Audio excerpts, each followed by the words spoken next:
मी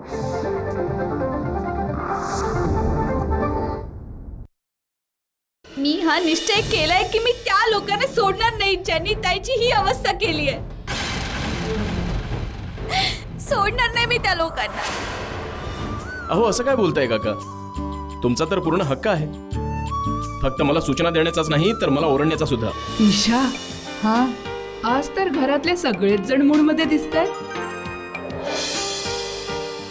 अगदी बरोबर आत्या. काहीतरी नक्कीच शिजतंय. रेप सुनसान जागेमुळे नाही तर घाणेरड्या विचारांमुळे होतात. पुरुषांच्या स्त्रियांप्रती असलेल्या चुकीच्या दृष्टिकोनामुळे होतात. हे मुले, जास्त बडबड करू नकोस. एक किरण रोशनीची.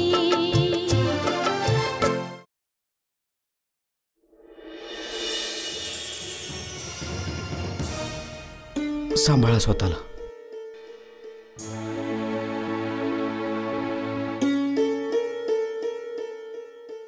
कुलकर्णीजी, तुम्ही काळजी नका करू, घाबरू नका. ज्यांनी पण हे घाणेरडं कृत्य केलंय ना, ते वाचणार नाहीत. म्हणून मी रघुनंदनजींना सोबत घेऊन आलोय. आणि इथे येऊन मला जाणवलं की माझं डिसिजन किती करेक्ट होतं. कारण ज्या प्रकारे तो इन्स्पेक्टर तुमच्याशी बोलत होता, मला तर सहनच नाही झालं. ते काय झालंय का आपल्या समाजाला, आपल्या पोलिसांना? जो विक्टीम आहे, ज्याच्यावर अन्याय झालाय, त्याच्याशी असं वागलं जात होतं जसं काय तोच गुन्हेगार आहे. खरंच कुलकर्णी, अर्थयुग आलंय ज्यात गरीब व्यक्ती जन्मतःच गुन्हेगार आहे. आणि त्याचा गुन्हा केवळ इतकाच आहे की तो गरीब आहे. आणि विडंबन बघा कुलकर्णीजी की जो व्यक्ती 100 किलोचं धान्याचं पोतं उचलू शकतो, तो ते विकत नाही घेऊ शकत. पण जो विकत घेऊ शकतो, तो उचलू नाही शकत. पण तुम्ही काळजी नका करू. डीजी साहेब आले आहेत, ते सगळं काही ठीक करतील.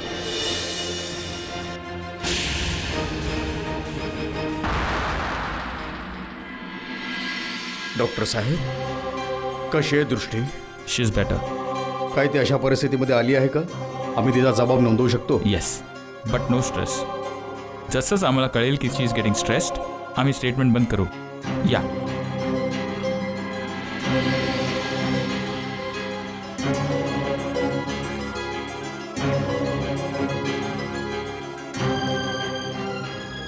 दृष्टी बाळा, हाऊ आर यू? बाळा, तू सध्या जबाब देण्याच्या परिस्थितीत आहेस? हे लोक नंतरही येऊ शकतील. हो, आम्ही तर जनतेचे सेवक आहोत. जर तुम्ही जबाब देण्याच्या पोझिशनमध्ये नसाल तर आम्ही नंतर येऊ. मला जबाब नोंदवायचा आहे. इन्स्पेक्टर, याचा जबाब घ्या आणि नंतर विटनेसमध्ये माझी सही घ्या. Yes sir. दृष्टी, तुला त्या प्रसंगाबद्दल काही आठवत आहे का? कोण कोण कारणीभूत होते या प्रसंगाला? ते 4 लोक होते. हनीचे मित्र. हा हनी कोण आहे? हनी सेठी.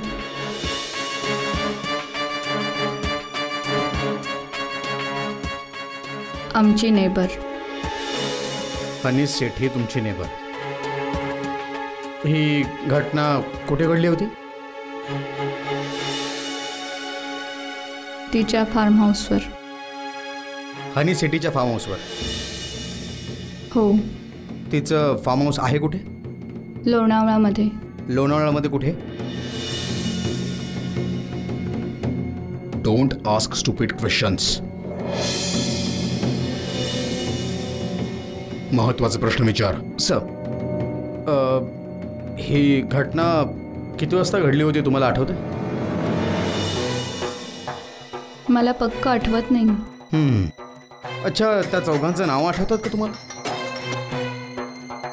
अंकुर, अमित, रोहित आणि राजीव.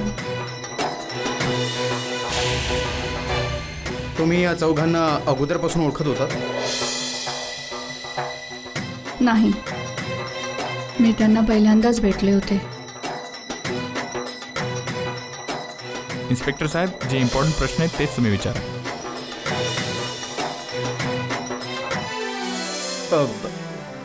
हो हो doctor. Sir, I think it's done. तुमची साईन.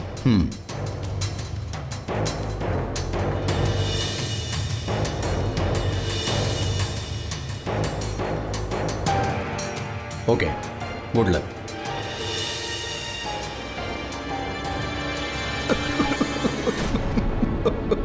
कुलकर्णीजी, सांभाळा सांभाळा स्वतःला कुलकर्णीजी.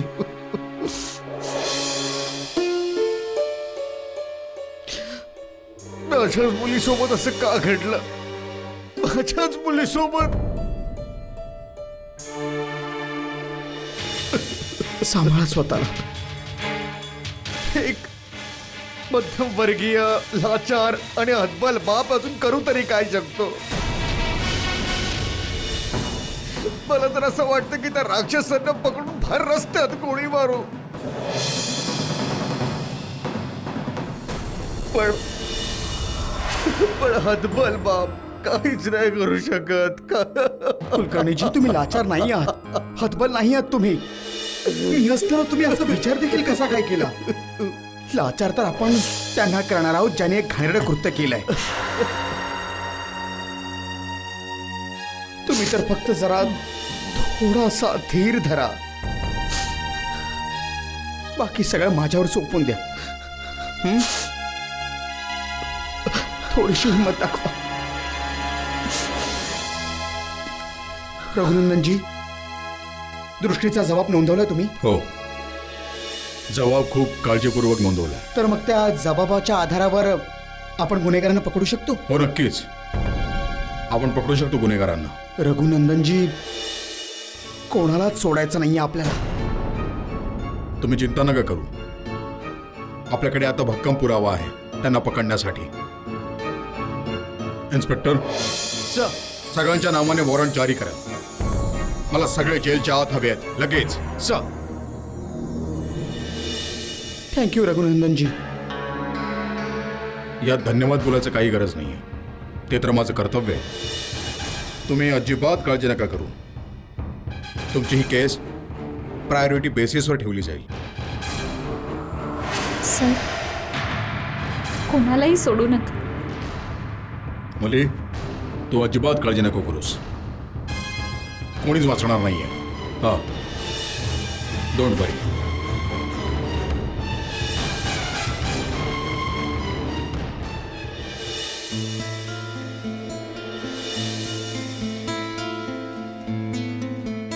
After long time sir. Yes, टाइमच कुठे मिळतो. पण सर, तुमचा फेवरेट रूम तुम्हाला नेहमी भेटतोच. हो हो, ही सगळी तुम्हा लोकांची कृपा आहे. का लाजवताय सर? तुम्हीच तर आमचे मालक आहात. हवा तर रूम घेऊ शकता. एक सेकंड. नो हे सर. घे. अरे हे ठेव तू. Thanks sir. Let me know anything if you want me there. I will. Thank you.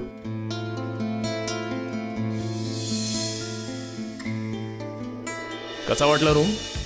खूप सुंदर, खूपच सुंदर.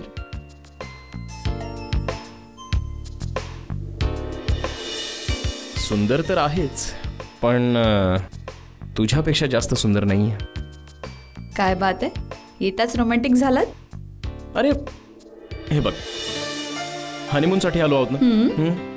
तर रोमॅन्टिक इथे नाही व्हायचं तर कोणाच्या 13व्याला व्हायचं का? हे बघ, आपण इथे रोमॅन्स करायला आलो आहोत आणि रोमॅन्सच करणार. ओके, पण अगोदर एक कॉल करणार. तुझा फोन दे जरा. कोणाला फोन करायचा आहे? घरी.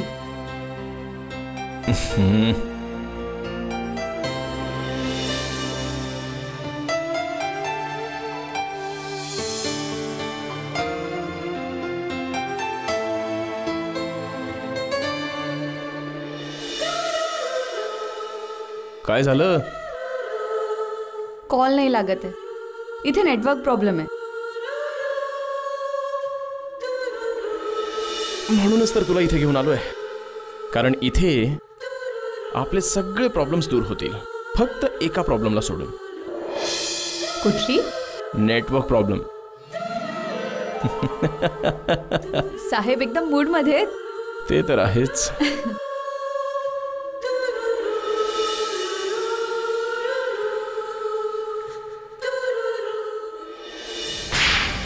एवढे नीच कृत्य तू केलंस तरी कसं? हा, बोलत का नाहीयस? काय गरज होती एवढे घाणेरडं आणि नीच कृत्य करण्याची? हे असलं घाणेरडं कृत्य करण्याच्या आधी तुझ्या मनात एकदाही विचार नाही आला? आमच्या इज्जतीचं काय होणार? आमच्या नावाचं, आमच्या रुतब्याचं काय होणार? अरे असं नीच काम कोणी करतं का? बलात्कार तर केलाच होतास. अरे मग ठार मारून टाकायचं होतं ना तिला. जिवंत कशाला सोडलंस? माहित आहे का, जर तिने पोलिसांना सगळं काही सांगितलं तर काय होणार माहितीये तुला? मला काही नाही माहित. माझ्या मुलीला काही नाही झालं पाहिजे. आणि तुला तर सगळं माहिती आहे ना की अशा प्रकरणात पुरावे सोडायचे नसतात. मग तू का नाही सांगितलंस ते? हे सगळं तू का घडू दिलंस? बाबा मला तर आधी काय माहितीच नव्हतं आणि जेव्हा कळालं तोपर्यंत खूपच उशीर झालेला. हो अंकल, आम्हाला खरंच काही माहित होतं, नाहीतर आम्ही असं होऊच नसतं दिलं. अंकलजी मी तर अगोदरच नाही म्हटलं होतं. हे सगळं करू नका नाहीतर सगळेच मरणार. अमित, तू तर समजूतदार आहेस ना, तू पण नाही सांगितलंस ना? अंकल ते तर मी अंकल काय करणार? त्यावेळी तर आमचं डोकंच नाही चाललं. अंकल त्या मुलीने राजीवची इन्सल्ट केली आणि त्याला चापट देखील मारली. बाबा तुम्हीच सांगा, इतक्या वर्ष तुम्ही ज्या गालाला स्पर्श देखील केला नाही त्यावर तिने थोबाडीत मारली. मी समजू शकतो बाळा, पण पण काही नाही. माझ्या मुलाला काहीच नाही झालं पाहिजे, कळलं तुम्हाला? हा बोल. काय झालं? दृष्टीने पोलिसांना सर्व काही सांगितलंय. पोलीस कोणत्याही क्षणी इथे येतील. पोलीस अंकल एक आयडिया आली आहे. जर आपण तिला हॉस्पिटलमध्येच मारलं तर? मस्करी वाटते तुला? अशी नाटकं फक्त फिल्ममध्येच बरी वाटतात, प्रत्यक्ष जीवनात नाही. तू एक काम कर, तुझं डोकं आहे ना एखाद्या बॅगमध्ये पॅक करून ठेवून दे. तसंही कुठल्याच कामाचं नाहीये. नालायक कुठला. आपल्यातून कोणी नाही वाचणार, आपण सगळे मरणार. गप्पा. Just keep silence. कोणी काहीच नाही बोलणार. ही वेळ एकमेकांवर आरोप करण्याची नाहीये, विचार करण्याची आहे. विचार. आणि जसं मी सांगतो तसं करा. तुम्ही सगळेजण हे शहर सोडून अंडरग्राऊंड होऊन जा.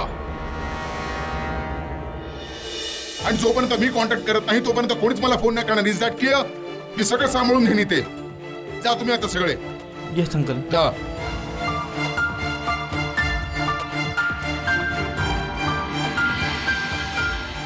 सिटी साहेब, जर पोलीस वॉरंट घेऊन येतच आहे तर मग याचा अर्थ स्पष्ट आहे की त्यांच्या मागे सुद्धा कोणी मोठा हात आहे. नाहीतर तुमच्या घरी वॉरंट घेऊन येणं काही साधारण गोष्ट नाहीये. मला देखील हेच वाटतं. चला येऊ द्या त्यांना, मी बघतो.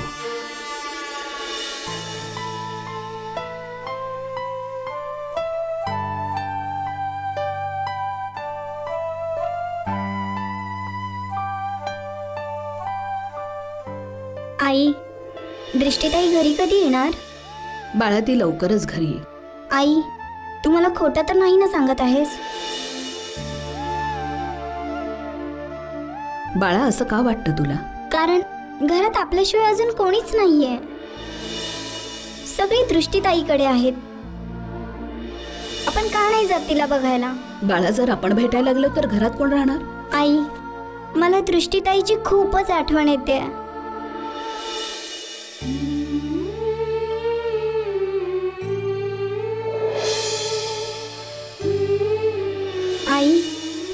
प्रॉमिस करते की मी दृष्टीताईला देखील तितकंच प्रेम करते जितकं मी रोशनीताईला पण करते. बट प्लीज तू काही पण करून तिला सांग ना आई. हो बाळा, तुझ्या ताईला काहीच नाही होणार, काही नाही होणार. रडायचं नाही. चल जाऊन जेवून घे. ठीक आहे. चल जेवण कर, खा लवकर. डॉक्टर साहेब, आपण तुम्हालाच भेटायला येत होतो. का काय झालं मुन्ना? आपण हनीच्या मित्रांबद्दल बरीचशी माहिती मिळवली आहे. हेच सांगण्यासाठी आपण रोशनीला फोन केला होता, पण बहुतेक इन्स्पेक्टर साहेब समोर असावेत म्हणून तिने फोन कट केला. मग काय म्हणाले इन्स्पेक्टर साहेब? त्या लोकांचा काही ठामपत्ता लागला? नाही मुन्ना, पण इन्स्पेक्टरने दृष्टीचा जबाब घेतलाय आणि दृष्टीचं बोलणं ऐकून मला खूप राग आलाय. त्या लोकांनी दृष्टीला मारून टाकण्यात काहीच कमी नाही केली. डॉक्टर साहेब, आपण तुमची फिलिंग समजू शकतो, पण आपण एका टपोरीला भेटून आलोय आणि त्यांच्याकडून आपण हनीच्या मित्रांबद्दल इतकी माहिती काढली ना की तुम्हाला आपण सगळं काही सांगणार. ते 5 मुलं होते, त्यांमधील एकाचं नाव सागर आहे. तोच सगळ्यात वीक आहे, तोच सगळ्यांच्या आधी बोलणार. आपल्याला हे सुद्धा कळलंय की ते लोक तिथून नवदोग्यारा होण्याच्या प्लॅनिंगमध्ये आहेत. तर या अगोदर की ते लोक तिथून निघून जातील, आपण जाऊन त्यांना पकडूया. मुन्ना, हे काम पोलिसांचं आहे. आपल्याला माहिती आहे की हे काम पोलिसांचं आहे, पण पोलिसांना मदत करणं आपल्या लोकांची ड्युटी आहे बॉस. मुन्ना, कोण गुन्हेगार आहे कोण नाही आहे, कोणाला अटक करायचंय कोणाला नाही करायचंय हे पोलिसांना माहिती आहे. आपण आपल्या हातात कायदा नाही घेऊ शकत. डॉक्टर साहेब, आपण कायदा हातात नाही घेत आहोत, पण जोपर्यंत पोलीस इथे पोहोचतील ती लोक तिथून 1 to 4 होऊन जातील. काय तुम्हाला नाही वाटत की ज्यांनी दृष्टीताईची ही हालत केली आहे त्यांनी जेलची हवा खाल्ली पाहिजे? त्यांनी जेलमध्ये सडत पडावं? हो, हेच वाटतं ना तुम्हाला? हो. मग फटाफट माझ्यासोबत चला आणि आपण जसं बोलतोय तसं वागा, ठीक आहे? चल चला.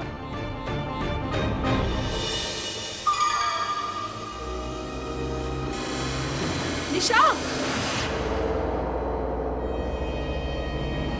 कोण आहे? कोण ओरडत होतो? अरे कोण आहे? दुष्टात करून टाकलं. एक तर बऱ्याच वर्षानंतर श्रीदेवीची टीव्हीवर फिल्म आली आहे. हाय हाय, श्रीदेवी इंग्रजी सुद्धा माझ्यासारखीच बोलते आणि दिसते सुद्धा माझ्यासारखीच. माझा तर सीन निघून गेला असेल. अगं श्रीदेवी, थांब, मी आलेच.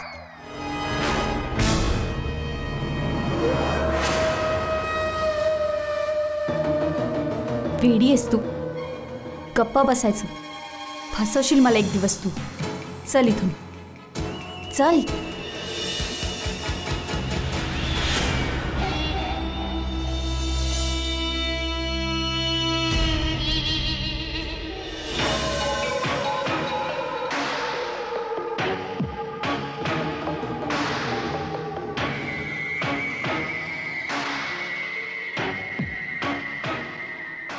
अरे भाऊ, कुठे जात आहेस? तुम्ही लोक कोण आहात? आपण तुझे नातेवाईक तर नाही आहेत, पण तुझे फॅन आहोत बॉस. नातेवाईक नाही पण फॅन आहात म्हणजे मला काही समजलं नाही. म्हणजे तू इकडून असा जात आहेस जसं की रनवेवरून एरोप्लेन. हा, तर मग माझी मर्जी, मी कुठेही जाणार. तू कोण आहेस मला थांबवणारा?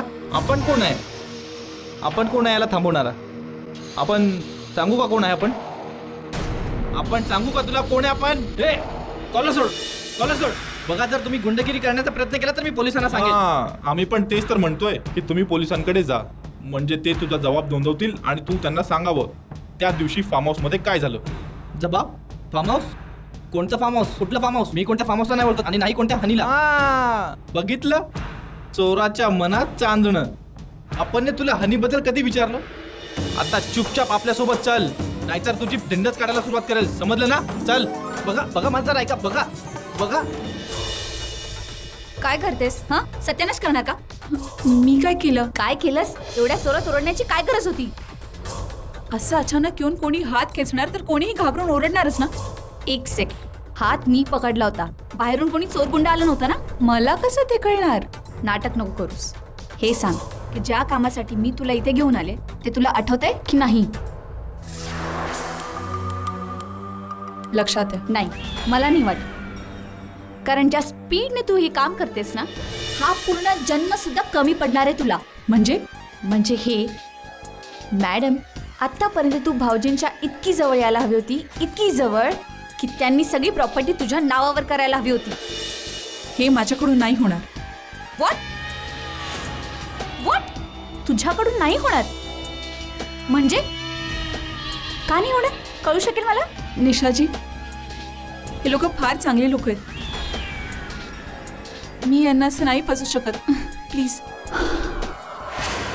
नाटक नको करूस. आणि हो, हे नको विसरूस की मी तुझ्या म्हाताऱ्या बापाचं खूप मोठं कर्ज फेडलंय. स्वतःबद्दल नाही तर त्या तुझ्या लहान भावाबद्दल तरी विचार कर, जो गरिबीत तुझ्यासारखा होरपळत राहील. तू तर तुझं पूर्ण आयुष्य अशा प्रकारे गरिबीत घालवलंस. तुला असं वाटतं की तुझ्या लहान भावाने सुद्धा अशा प्रकारे जगावं? हा, तुला नाही वाटत का की त्याने मोठा माणूस व्हावं, चांगल्या शाळेत चांगल्या कॉलेजमध्ये जावं? हा, नाही वाटत का? हो वाटतं ना. हो ना? हो, मग ठीक आहे. तेच करायचं जे मी सांगते आणि चुपचाप करायचं, समजलं? आणि हो, आणखी एक गोष्ट, हे जे तुला इमानदारीचे झटके येतात ना, कंट्रोल देम. समजलं का? जिथे आहेस तिथेच राहा. Don't try to act smart with me. आपल्याला माहित आहे की तू या घाणेरड्या कृत्यात सामील नाहीयेस, म्हणून आपल्याला पटापट पूर्ण मामला सांगून टाक की तुझे साथीदार कोण आहेत, कुठे आहेत आणि काय करत आहेत. हे बघा डॉक्टर साहेब, हे गुन्हेगारांना पकडणं आणि त्यांच्याकडून सतत बोलून घेणं हे पोलिसांचं काम आहे, तुमच्या लोकांचं काम नाही आहे ते. इन्स्पेक्टर साहेब, मी मानतो की गुन्हेगारांना पकडणं तुमचं काम आहे, तर तुम्ही त्यांना पकडलं का? वॉरंट तर आहे ना तुमच्याकडे?